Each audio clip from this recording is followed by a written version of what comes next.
thank you for watching. It's time for talk. Each evening at this time, Monday through Friday, Rosemary interviews local personalities and others who bring items of interest to this community. Time for Talk is a community betterment service designed to cooperate with our local community betterment program. Tonight, Rosemary takes us by means of portable camera out of our studios and maybe into your neighborhood. And now, it's time for Talk. Downtown for a great weekend. We're into Fall into Arts Festival. We're in early September, and you see some men over, it looks like, I did think they were going to work, but I believe they're just going to look at the flowers and enjoy the scenery. But they have been working. I'll give that to them. All right, and we thought we'd bring you some of the events that are going on downtown in this Fall into the Arts Festival. And we parked right here in front of a new enterprise in Kennett. Open Mitchell Pharmacy Museum. Come and visit, and it's free. And we decided we had to come in and take a look at what on earth Keith Mitchell has decided to do now. All right, we're standing right here in front of what in 1916, and no, I don't remember 1916. 1916, what used to be Cotton Exchange Bank. This is a historic building, and I want you to know this fella right here who's turning his sign around is Keith Mitchell in all his glory. And you know, I think I told you he was my cousin, but you know, there's some things you're not really proud of. So Russ probably doesn't claim it. You do. That's you can't help it. I have to. All right, I have to. Now, Keith, I want to know, when on earth you got the inspiration? Do you own this building? Yes. Okay, and I want to know. Robin and I are the sole proprietors. Robin, oh yeah, Robin's in on this. All right, but I bet I know whose idea it was to do all this. All right, now tell me, the idea for a museum came from where? I don't know. I've had it, I guess, sort of forever. I've just got so much old stuff, and I appreciate. Now you're not talking about Robin. No. But I've just accumulated, and history and local history has just always been something that's intrigued me, and I don't really know why, but it's just interesting, and it's just something I've wanted to do. Yeah. Okay, let's go in where the noise is not so noisy. And my, what a collection. Where have you had most of this? Well, most of it I've had room to store in one building or another all these years, and some of it I've just accumulated the last few months. Okay, tell me some of the things you've collected that you consider real prizes. This is something I wouldn't have had a week ago.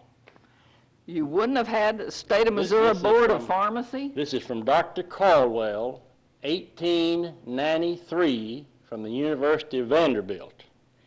Dr. Caldwell is who Cardwell was named after. Oh, really? That's what the thing says. I also have his original documents, and all of them over here that a fella gave me.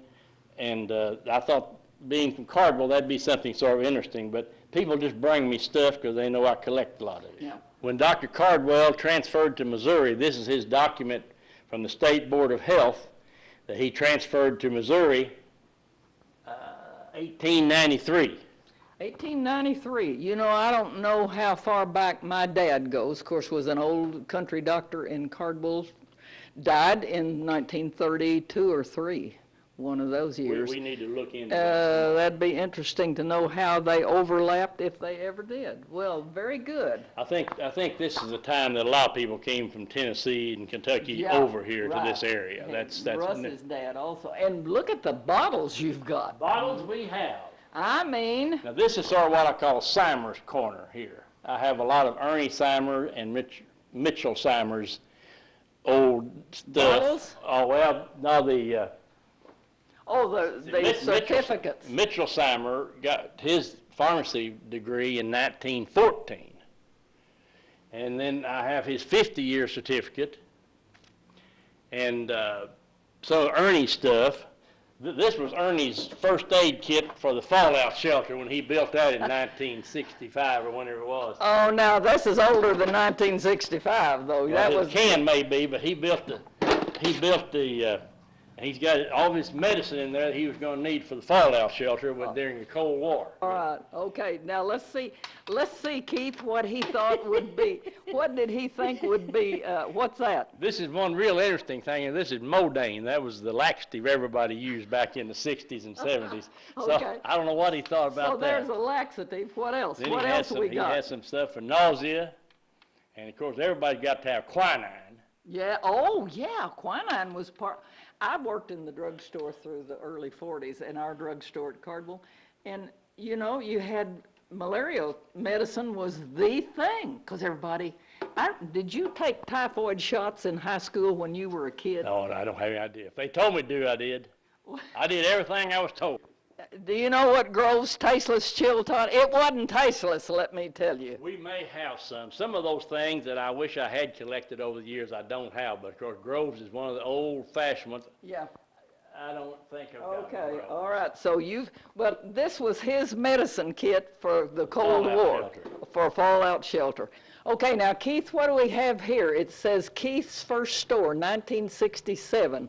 Right here. Describe this. That was the first drugstore that I bought. It was McGee Rexall at that time. Now, is Blakemore still across the street? It was on the west side. Okay. This was on the south side, right down by the corner by the old Ben I Franklin remember store. the Ritz Theater The here. Ritz Theater, and we were the next building. Okay, all Okay. right. And that's when you first started in Kennett. That is, yes, and that was originally Glasgow drug, which you remember well. Okay, I do remember. And yeah. at one time, you know, Mr. Glasgow and his brother had 3 drugstores in Kennett. Now, what's this drugstore? That was Ben Franklin. At that time, that was Regal Pharmacy. Oh, okay. I don't remember This that goes word. back before it was McGee. Okay, so this picture was really made in 1933. That's what it says. Yeah. Okay, And that was Regal Pharmacy was on the corner, which was then burned and replaced by Ben Franklin. Okay, all right. I see. All right. Oh, you've got all this wonderful liniment and Whatever. headaches and nausea. I wonder what's in it. They didn't have Most of it, well, I don't know really. That's a good question. Probably aspirin, antipyrine, sodium salicylate, and caffeine. It's awful good stuff. Yeah, really good stuff. All right. Dr. Bond. Do you remember Dr. Bond down at Hornersville? No, not really. He No. was a well-liked young, Yeah, yeah. small. He was small doctor, and he was down Hornersville for years and years. Lived right on the river there. Okay. Now, prescriptions. Did Oh my gosh. Did you have did you catalog?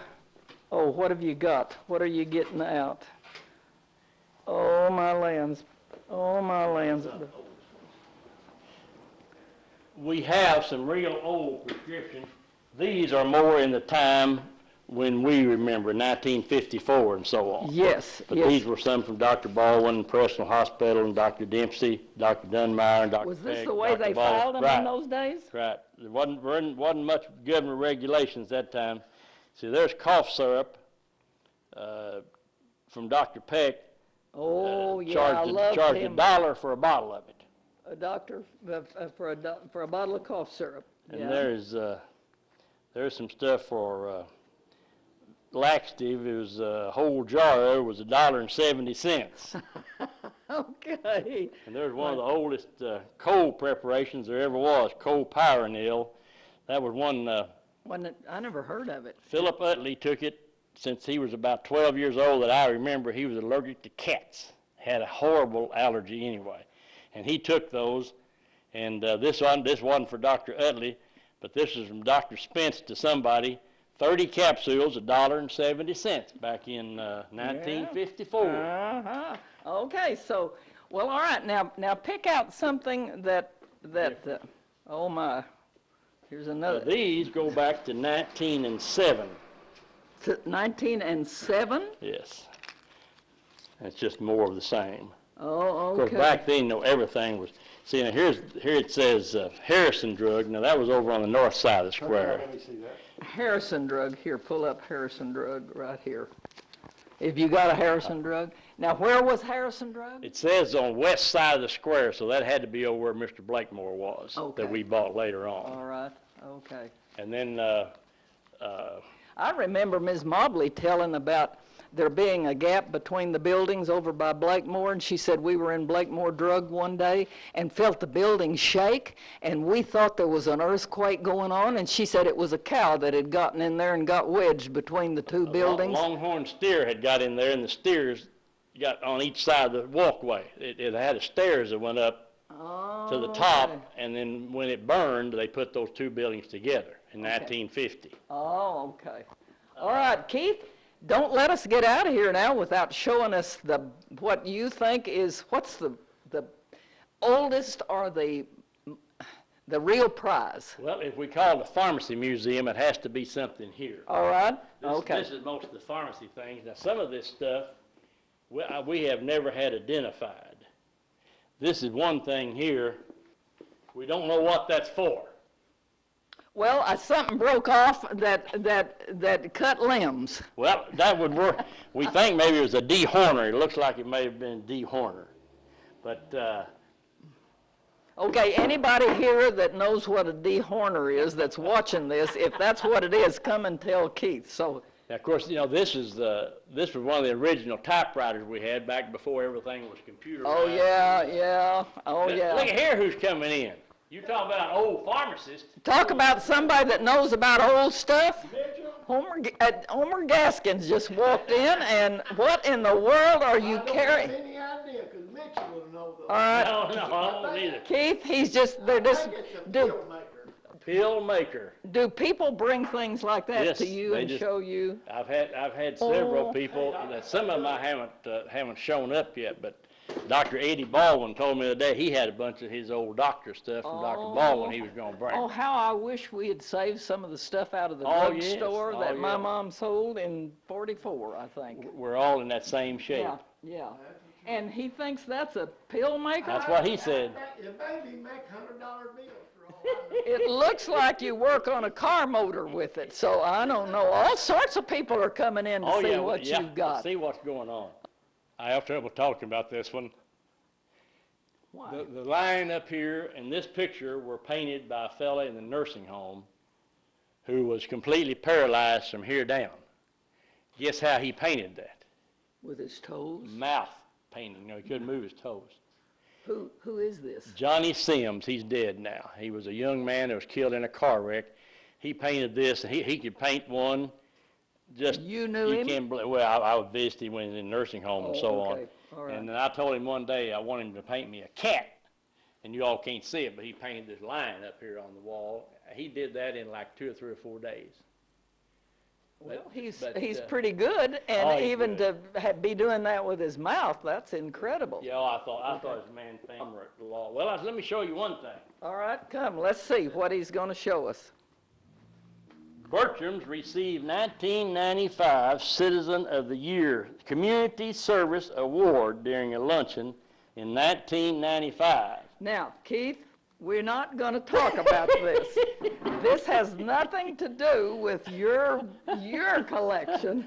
Now, this isn't just pharmacy items. Oh, no. And this is just historic items, like from Hornersville and Cardwell and old cheerleaders. All right, Keith, what else do we need to look at? This is a new throw or a rug or a blanket, whatever you call them, that the group in town has got together. This is not a donation, it's for sale. But a group of them have made a Kennett whatever, and it's real nice. Well So done. you've got a lot of these. Mary to Jo sell. Bird has them. Mary Jo Bird selling those. Okay. But it's a real well done. So if you have any old thing laying around except your husband, you can bring it up and offer it to Keith, and he may say, well, yeah, we've got room for that, or no, we've got 3 already.